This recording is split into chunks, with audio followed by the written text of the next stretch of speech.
Welcome back to the show. Oh, I love a Monday. So how was your weekend? Fine weekend. Yeah, good weekend. The weekend is over. Okay, so it's Monday. Here we go again. Here we go again. Again. Finally, let's get back. Let's get back to it. Back to what? Back to what? Work. Okay, let's do it. It's showtime, folks. Good morning, DJ and PK. It's 97.5, the KSL Sports Zone. Welcome in on a Monday morning. We will begin with a little college football this morning. You're going to hear from Kalani Sitake coming up later this hour. 2 weeks down in camp, you'll hear from him. We got a little NBA hoops for you with David Locke in our next segment. But right now, we'll start off with Real Salt Lake. Coulda, woulda, shoulda, but didn't. They end up splitting the points after a 1-1 draw with Minnesota. The first half was lethargic. They couldn't figure out how to crack Minnesota. They made some adjustments at halftime, started overloading one side of the field, plus Minnesota got tired of running at altitude. It's pretty clear they just couldn't keep up. But RSL couldn't finish good chances. They had 4 really good chances. They only scored on one of them, and then they gave up a goal they never should have given up in the 89th minute. And just as they did Minnesota, they had 3 points right in their grasp. Minnesota gets a late goal, slips away, ends 1-1. That's what happened when they played a couple months ago up in Minnesota. That's what happened Saturday night. Definitely one of those times when it's a tie, it's a draw, but it feels like a loss. Should have had all 3 points, as Pablo Mastroeni pointed out after the game. Pablo, with that injury, do you need to make a move in the window to bring someone in and play that spot in the long run? Yes. We're so Dre is really the short-term option. Obviously, not available tonight. And again, I think just putting in perspective for me, when you don't have Jay Glad, you don't have Dre, you don't have Gozo, and you don't have Morgan Gillavogie, these guys are fighting like dogs to really make up for the loss of those guys. And so now that that Zach's out, now Dre needs to move out to that wingback position. We need reinforcements. Yeah. Just to be clear, an injury like that to any player, but especially a player with his top-end speed, the stress he must put on a hamstring, I assume that's at least a month, but it could be more than that? I think it's more 6 to 8 weeks. Yeah. So, the majority of our games are in the next 2 months. So it's I think, a bit of a dire situation for us at the moment. And I think that was always the concern. Zach hasn't played a whole lot of minutes in the last 5 years, and now getting thrown in and how he uses his speed and the explosiveness in which he plays with was always a concern, at least in the back of my mind. So really unfortunate for the young man because he's been doing great, but the expectation is that it's going to take some time before he gets back. Saba looks really good when he's out there, but you don't seem to play him big stretches in that. Is there some kind of limitation on the number of minutes? No. I think the way that Lineker played the last game, and again, I think you want to reward performances, and I think especially for young guys, and what typically happens with young players that have 2 or 3 good performances and then there's a dip, it's because they're learning how to maintain that level, not just on the field, but off the field as well, how they take care of their bodies to be able to perform at that level. So this is a big learning curve for a lot of the young players. But that was the decision. It was basically he played really well last game, in particular in the second half, and just wanted to ride that momentum. But Saba's available, and he was bright when he came in. Is there anything that kept Pablo Ruiz out tonight? Is that just rotating players? Is there something specific? Because you've been very complimentary of him. No, he's been great as well. I think that sub early days with Zach kind of threw everything for a loop. No one anticipates having to make a sub in 20 minutes. And the other part too was that we spoke about bringing Pablo in the game, but again, against this team in particular, set pieces are. This is what they play for. And so how much smaller do we get? So again, when you make decisions on players, it's not just performance and how their run of form is, but it's actually about the opponent as well and what they're trying to achieve and where they're going to get their advantage. And so, I think, Noel's the organizer and Stein's the size in there as well, and he organizes as well. But I think that was really the decision with not bringing Pablo in.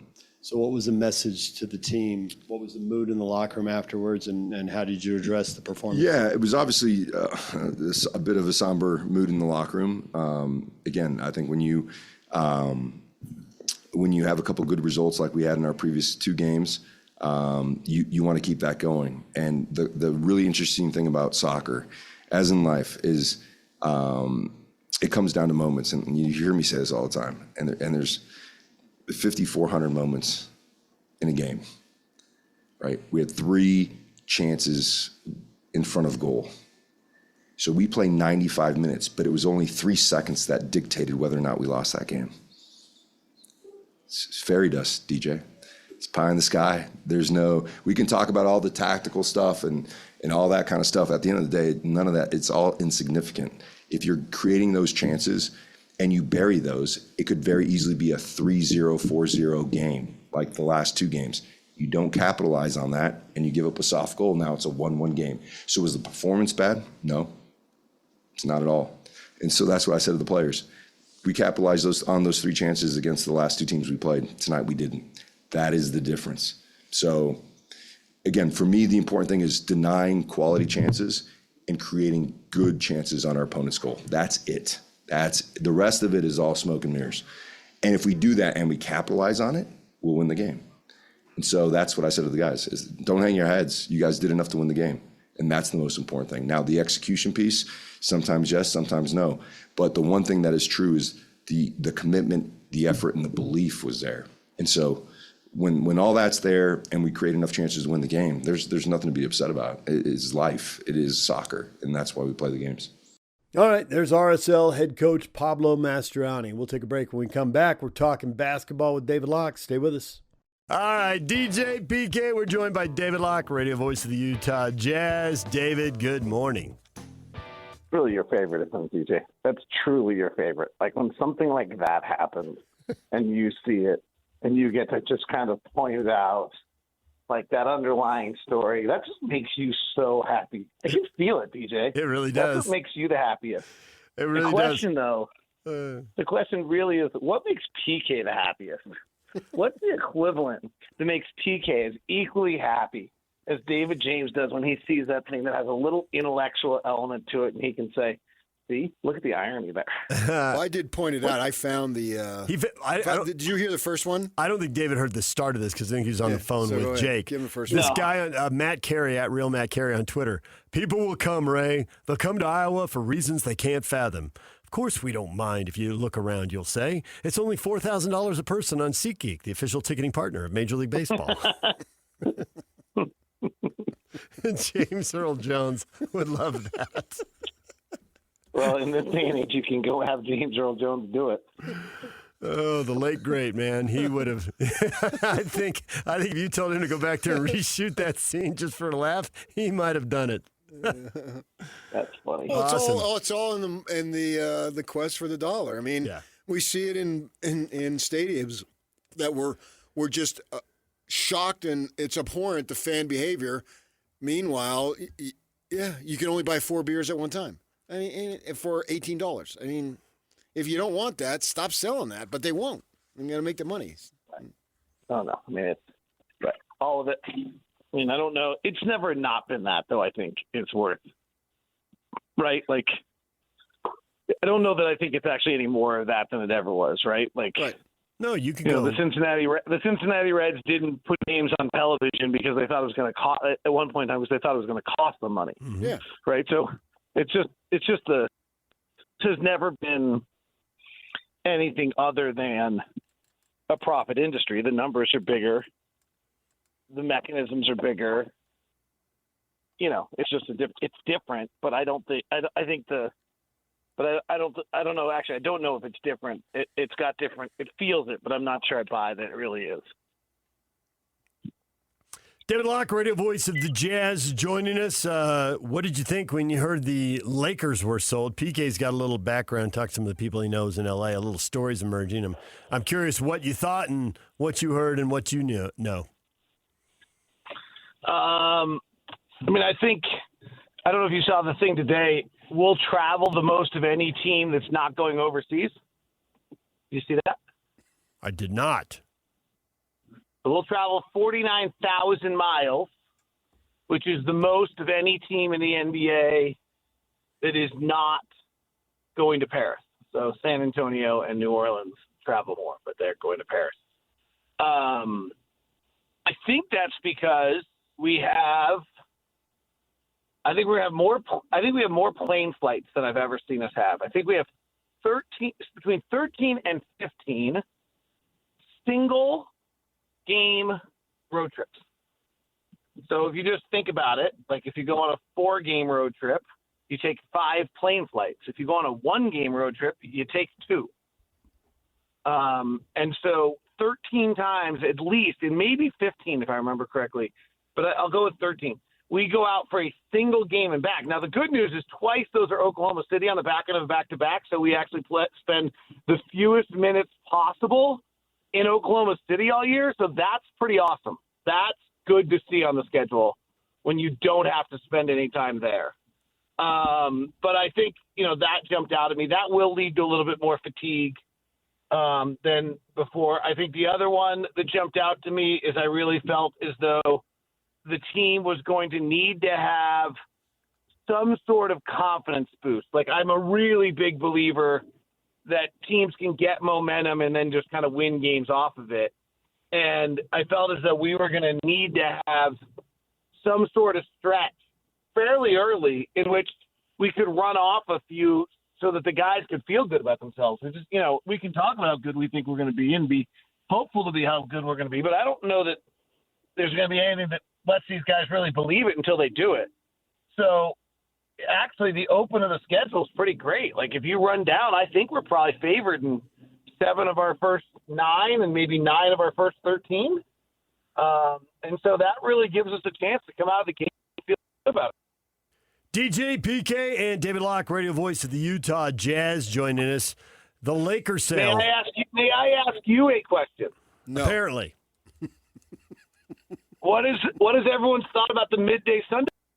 What's been the reaction to that? I haven't really heard much. I think seven of our 41 home games are middle of the day games. It's a lot. It's like, I can do that math. That's like 20%.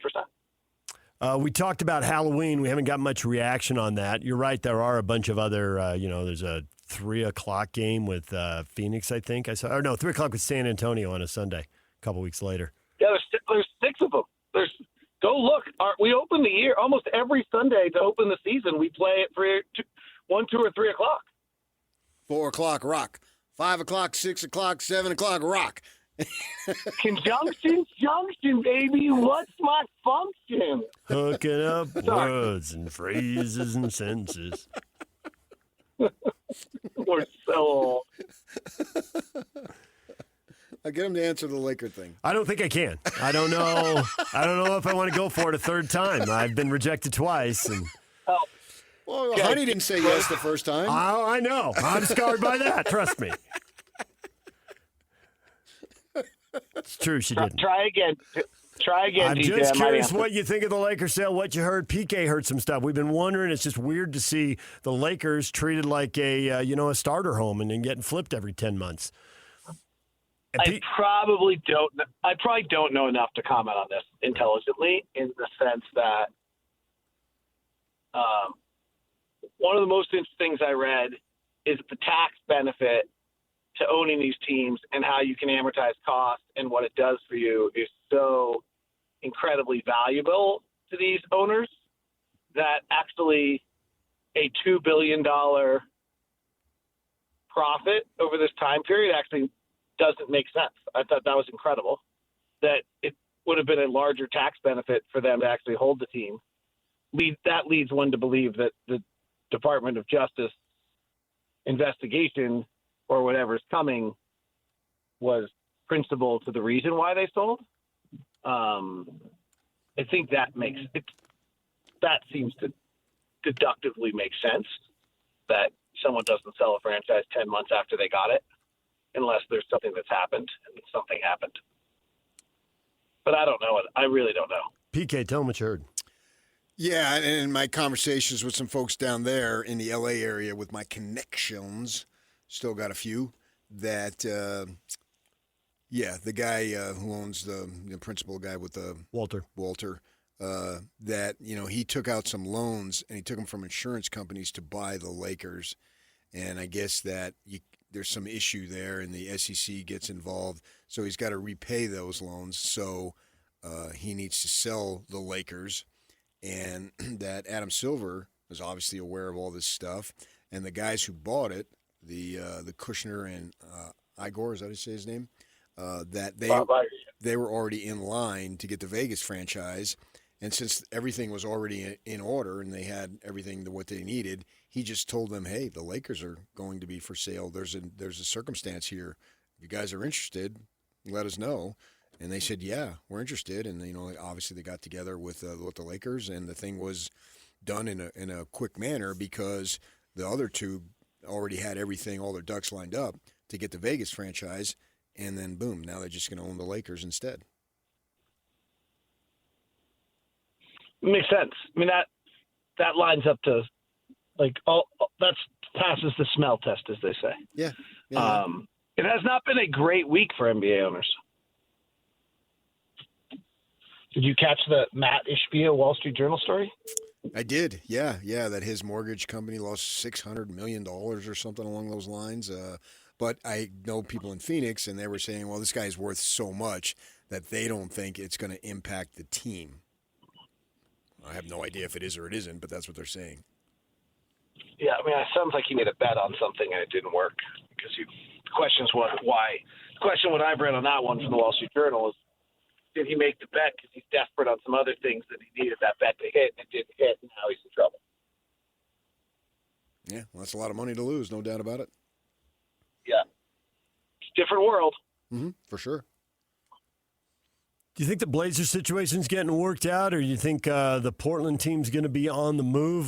Bill Oram, who we all know from his time here in Salt Lake at the Tribune, he's been in L.A., he's been in Portland, he's been in plenty of NBA markets, and he's been all over the story, and I've been reading the stuff, and it seems a little doom and gloom-ish, and I'm having a little PTSD with the Chargers move. I'm seeing some similarities there. What do you think? I mean, I could have the PTSD from the Sonics move. So I know. That's why I'm asking you. I know. So I think, actually the reaction I have to PK's story is, what does this do to expansion? If Iger and Kushner were lined up already for Vegas, who's going to buy it now? And now, who's the Vegas owner? And does that delay? Are there that many guys lining up to own teams? Maybe. They are really expensive right now. And so does that delay the overall expansion? If that delays overall expansion, does that then play into this Portland conversation? Because one of the questions on Portland is, where would he actually move them? If Seattle and Vegas are occupied, then where do you go? Kansas City's not that appealing. And you can tell the NBA would like to go from Memphis to Nashville. I think they have Memphis playing some games in Nashville this year and doing some things like that. But I don't think they're going to put a different franchise in Nashville. There's been a great value, frankly. Jazz, Thunder, Spurs, and there's three other teams I think have gotten big city money, state and city money, to make improvements to their downtown or their arenas, and different reasons, but I'm sure having Seattle sitting as an open market didn't hurt. And so it's an interesting question of whether this delays expansion, because the NBA actually likes having some of these markets open for leverage. Maybe so. Now, this would be my only guess. I have no knowledge on this, but that Adam Silver and those folks knew that, okay, if we have this ownership transition to the Lakers, we take care of that, and we have other folks in mind for Vegas. Now, I don't know that, but my guess is they're not starting from scratch now. You know what I wonder? I wonder if Keontae George, Darren Peterson, Lauri Markkanen, Jaren Jackson, and Ace Bailey are on the floor together. Who's the best defender guarding? The worst defender guarding on the other team? who's hot that night, maybe. Yeah, and also what kind of size does the other team have? Because you got players that really, are you matching up with the 6'5" guy? Are you matching up with a 7-footer? But I get your point. They got to pick their poison and who's hot. And, but I think you've got to put your best defender on Lowry or else he'll just physically dominate you, right? And then you probably put your second best perimeter defender on Keontae because he's got the ball in his hands. So either Ace Bailey or Jaren Jackson as your least good defender? So you think Markin is a better offensive player than Jackson? Yes. Much, much better. Explain, please. Well, Jaren Jackson's been a very inconsistent offensive player in his career, and he's not a particularly efficient offensive player, and he's not a particularly good isolation player. We'll find out whether Will can unleash some things the way he did with Lowry, doing more things on the floor than he's done before. But Jaren's career has had more variability year in and year out in offensive efficiency than just about any player I can find in the NBA. He's had seasons where he's been really positive, and then he's had other seasons where he's really inefficient. Now, it does seem to really swing on it, which it shouldn't if you're 6'11", and maybe that's the biggest thing the Jazz can do is get him a consistent enough inside two-point game and having him around the rim enough with high percentage shots that he's not as reliant on the three for him to be an efficient offensive player. But if you look at his effective field goal percentage, there are not a lot of players that have that wide a gap year in and year out. And it does step largely to three-point shooting, but I don't think it should. His little push game around the basket and his hook game are fine, but they're not great. And so how do you get him more dunks, layups, opportunities like that get his overall two-point shooting percentage up so he's not as dependent on his three? Somebody just has more to shoot the three on a catch and shoot in a way that Jaren can't. Lowry can probably, we haven't seen Jaren in the system, but Lowry comes off that curl in that pin down, either curling to the basket with that one power dribble to the rack. I'm not sure Jaren has that same explosion. Neither of them are good isolation players, and neither of them pass. So that will be really interesting to see how Will Hardy, who's, if you go back to his very early days, Will Hardy, you're going to play hard, you're going to pass.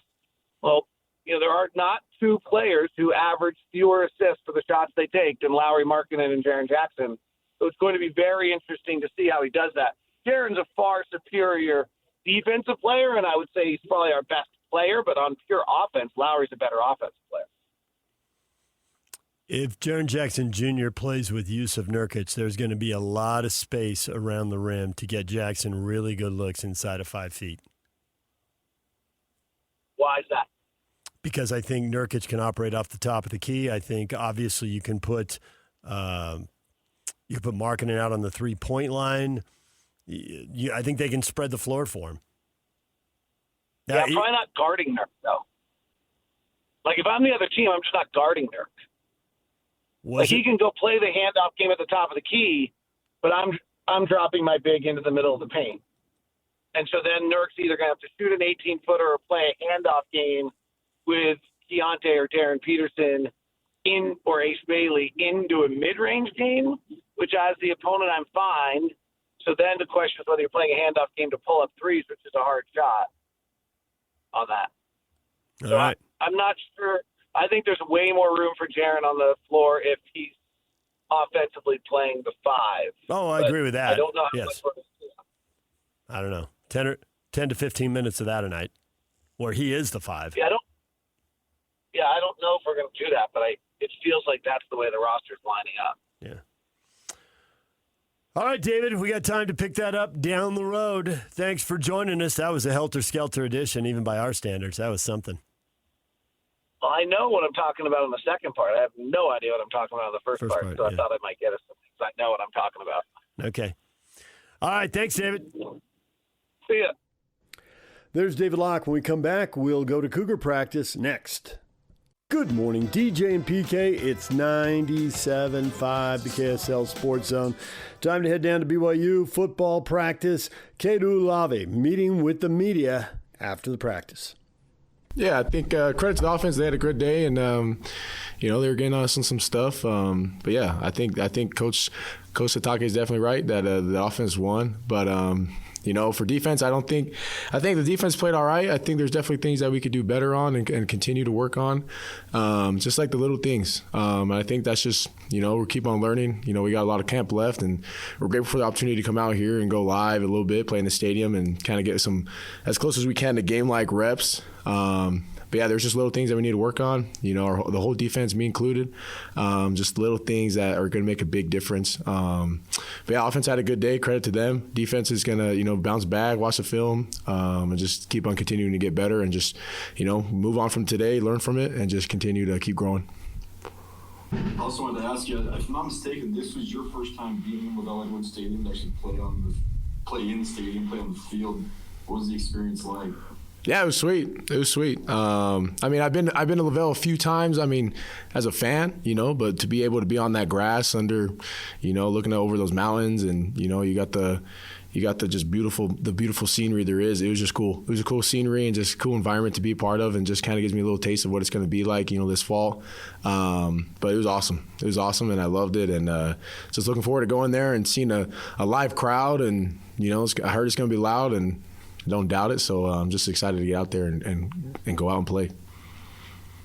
I'm sure you'll be able to dive into this more after you size up the film this weekend, but what do you, just your initial thoughts, Cade, as to why you thought the offense was able to get after you guys a little bit, as you put it?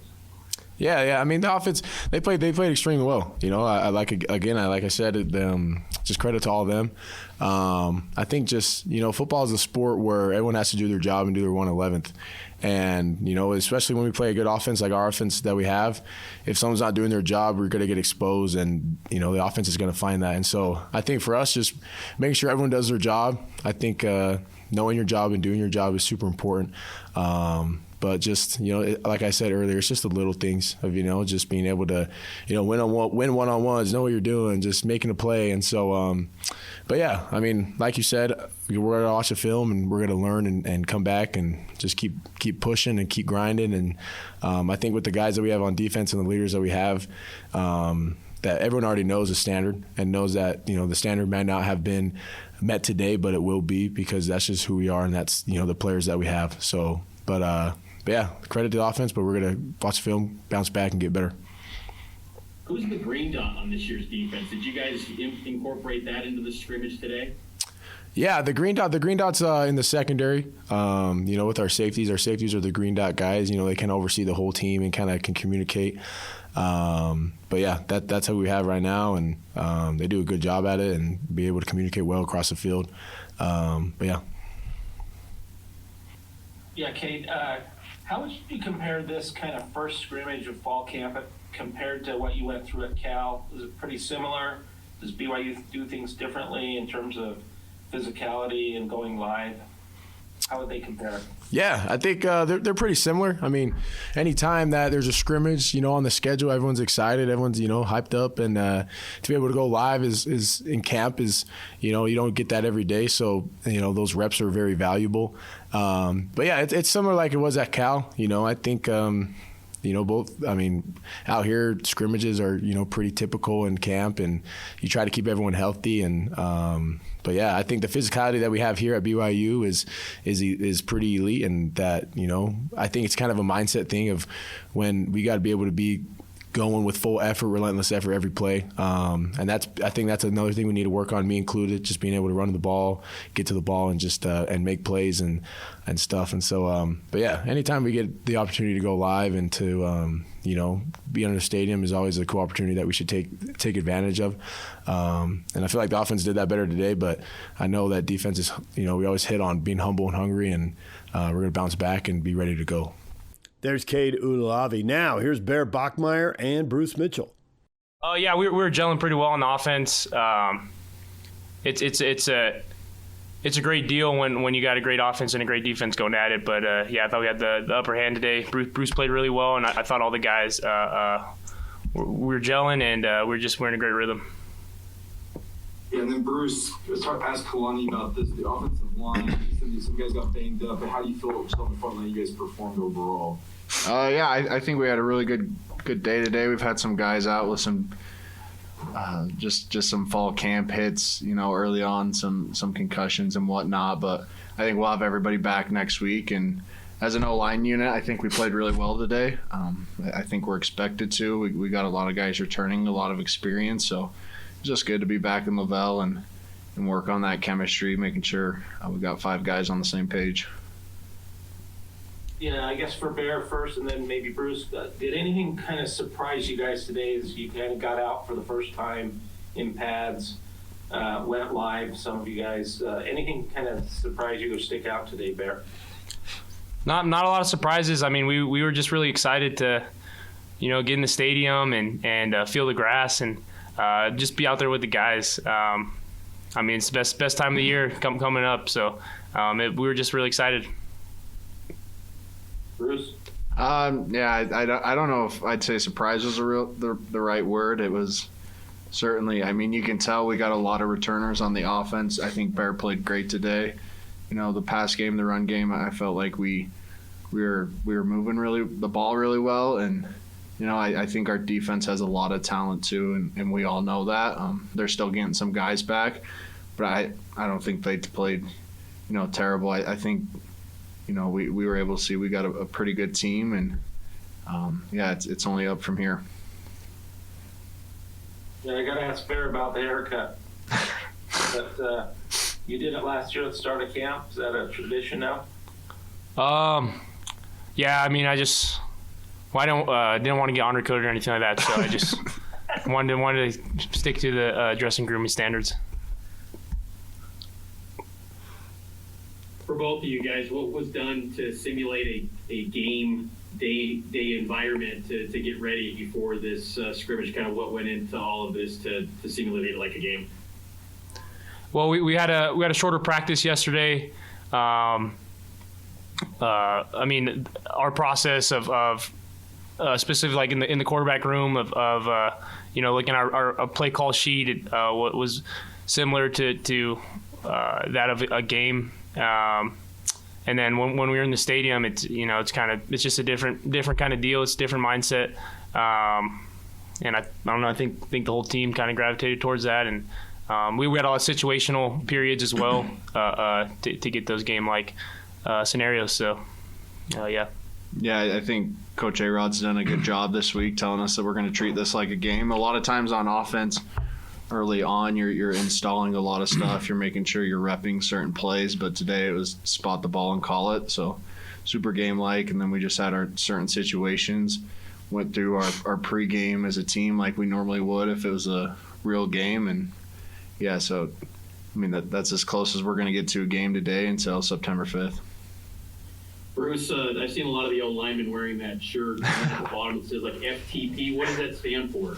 It's kind of like a creed with us O-linemen in the O-line room. Yeah, I don't know what it means. So if you guys find out before me, then that's probably messed up. It's a creed, just something to remind us of what we want to stand for as an O-line, especially when things get going tough, and how we can rely on each other. But I think it speaks to the chemistry we have. It's just a creed we got that, something we all believe in and we came up with as a unit. All right, there are the players now. Here's head coach Kalani Sitake. Just got done with a scrimmage, and so just really happy with what we saw today, and got a lot of live work, 102 total plays, and ones went live probably half the time, and thud the rest of the time, and then the twos and threes live the entire time. So we had some good special teams work, but O&D work was the key today, and had some really good stuff. I saw some really good things from when I'm speaking on the offense, some really good things from the receiving core. So, I mean, I know that's what all you guys are going to ask about, but guys that I said to you before that you probably weren't common names showed up today, and with our receivers, our tight ends and running backs had a pretty good day running the ball too. So I thought Barrett did a great job with the offense. And just pleased with the way he led the team and led the offense today. And then some really good things from Trayson too, and also from Enoch. And So overall, I thought offensively did some really good things. On the defensive side, the difference makers are guys like Cade and Glasker, and up front with Keanu, but Bodie. I thought the front seven was really good. Offensive line, defensive line had some battles. I thought offensive line was really physical today, and probably got some knockback on our defensive line, but defensive line answered. So this is a back and forth, but usually at this stage, offense is further ahead. I would say they probably had a good day today, but defense has had some amazing moments during camp today. It was kind of back and forth. It's hard because if I look at it, I shouldn't be happy other than because if I'm looking offensive defensively, there's enough where I'm concerned, but it's because the other side is actually stressing that. So it wasn't because of a lack of execution or lack of strategy or teaching from the coaches. I was really pleased with what the coaches have done in all three phases, but offense and defensively, the mistakes were mostly because guys were actually making plays. And so defensively, I think we might have had a few errors that were like bad missed assignments, but for the most part in all the plays there, I thought they were pretty clean. So with that being said, they're gonna make it really hard for offenses to have big plays, but our offense did get some big plays, and most of that, we saw some really good things from the run game too. I thought young guys stepped up. Preston Rex had a pretty good day today. Same with Sion and Moa did some really good things. LJ was held mostly to the thud part of the practice, but Devon Ika did a great job today. I thought he showed his speed and his athleticism. The running back group all together. Journey did some really good things. Lucky did some good things. Charlie Miska, Logan Payne, all those guys. I was really pleased with what Harvey's doing with the running back group. But I think that has a lot to do with the O-line and tight ends and receivers blocking downfield. The O-line especially really physical in all three groups. So our ones, twos, and threes. But yeah, kicking game was pretty good too. I thought Matthias Dunn had some really good things today, and Brody Laga did some good things too. But punting wise, we're Fuller and Cole did a great job. So it's pretty clean. I'm really pleased with everything and how it went in all three phases. The physical part of the game, man, we were really physical today, and so you're always worried about the result of being physical, but that's just what we have to do. So in terms of injuries, nothing too severe. We have guys that are banged up a little bit from today, but it's part of sparring. So we got to condition their bodies to get bruised up and heal within a week. And so looking forward to see how much they heal in the next week while we still practice and get ready for the season. So anyways, that being said, just really happy with the group, happy with the coaches, and man, they did a really good job. It's great to be back in Lavelle Edwards Stadium, and it's going to be nice. So what questions do you guys have for me? Kalani, who would you say, which side of the ball after that opening statement, who would you say kind of won this scrimmage today?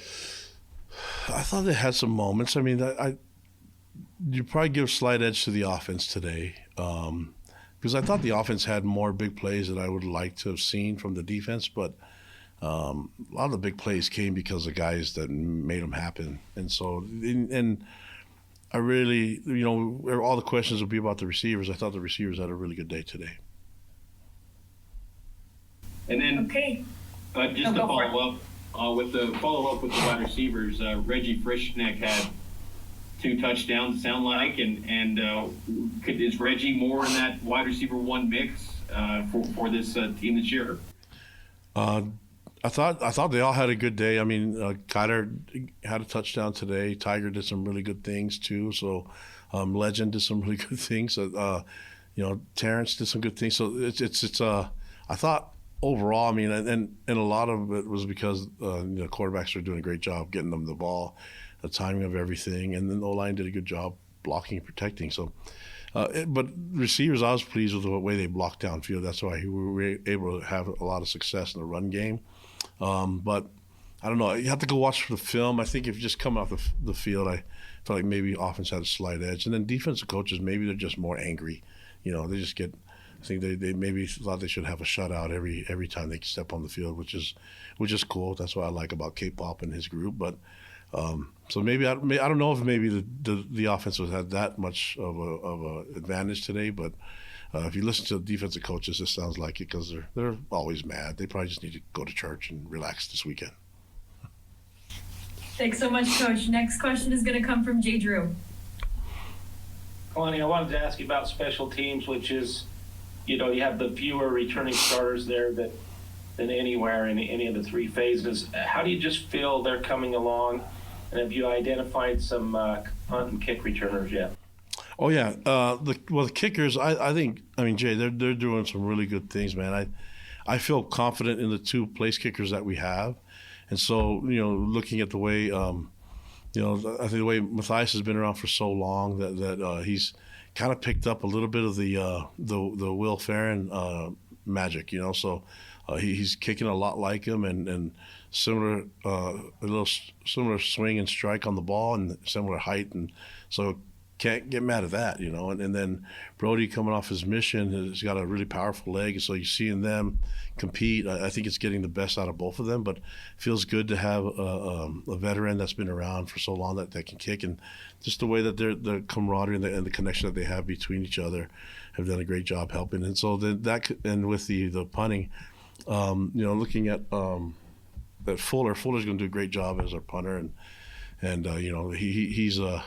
he's got a very strong leg, and then we have him as a veteran, and we have Cole. That's a good punter for us as a freshman, and then the snappers did a good job. Now in terms of snappers, Ty Smith and the group, I thought we've got three snappers that can snap, and then a couple others that are on the team that have ability to doing that too. So in terms of returners, I think.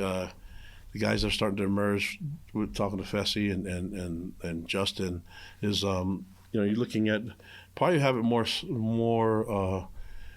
down to Cannon DeVries and Tiger Bachmeier, punt return, and Legend Glasker, and also these are the guys getting the most of the reps in punt. So it's really five guys that are there, but guys have done it before, like Tiger and Cannon. Have an edge, but you see why we want to have guys like Legend and Preston Rex and Shmev is doing some punt returns for us too. So those five, we're 3 weeks away. They'll figure it all out, and there'll be certain moments where we'll want one out of the five in a certain situation that we want to do in punt return, and then on kick returns, I think all those guys can kick return too, and you could throw guys like Devon Mika in there too, and we've got a number of guys that can play, can return on the two return spot and kick off. So, not a lack of talent, just making sure that we do our part and get the right guy out there, and that's Fessy's job. That's why I put my brother out there. Thanks so much. Next, we're going to hear a question from Jake Hatch. Yeah, Kalani, you talk about your offensive line. You've got a veteran squad out there. How comfortable are you with how deep, I should ask, do you think you guys can go on that front line? Yeah, we feel really good, especially at too deep. There's a lot of guys that have played a lot of reps. Some guys that are banged up, but they'll be back within the week, and even some guys got banged up today. But we had to be physical, man. We had to test these guys, and so we did it today, had over 100 plays, and I thought they did a great job. We just got to heal up. They'll be fine. It just, it was a physical day, so O-line and D-line got to heal up quickly. And the part is that there's injured and then they're sore. They're just really sore. So and they got to condition their bodies that they haven't been getting bruises and bumps and things like that all off season. So now we got to develop kind of some calluses in the body and get their body ready to heal quickly. And so that's 3 weeks out. We'll get them healed up and try again next week, do some more physical things throughout the week. But we just got to keep pounding on the body and make sure that we condition it for what's coming, in the season. I also wanted to ask you, safety, you have Falatau is still on his way back, I assume, but do you feel like you've gotten any closer to rotation on the back end? Yeah, we've always had a good rotation there. We did that in the last 3 years with Jay being here, and so Demo's doing a great job with the safety group. We got Rader and Winnie and Tommy getting a lot of the reps, but then you have You know, the Kenan Poulos really starting to come along as a freshman. You know, Jaron Kalama's doing some really good things too. And who am I forgetting? Guys like Crew Clark stepping up, Peyton Vanstenkist, and I feel like I'm forgetting somebody that's. We got a lot of guys that make plays, and Foley will be ready to roll. I mean, he's moving well, and he'll be good by the time we get to the game. But you know, we still have to work him in. And I just talked about conditioning your body. We got to get his body conditioned to get some bumps and bruises and stuff like that. And so we'll see how it looks in the first week, but he'll be ready to go. I have a lot of confidence in what he's doing, and I have a lot of confidence in what Demo's doing as a coach. Get them ready, and there's a lot of veterans there that know how to handle it. There's BYU football coach Kalani Sitake. When we come back, what is trending? The headlines are next.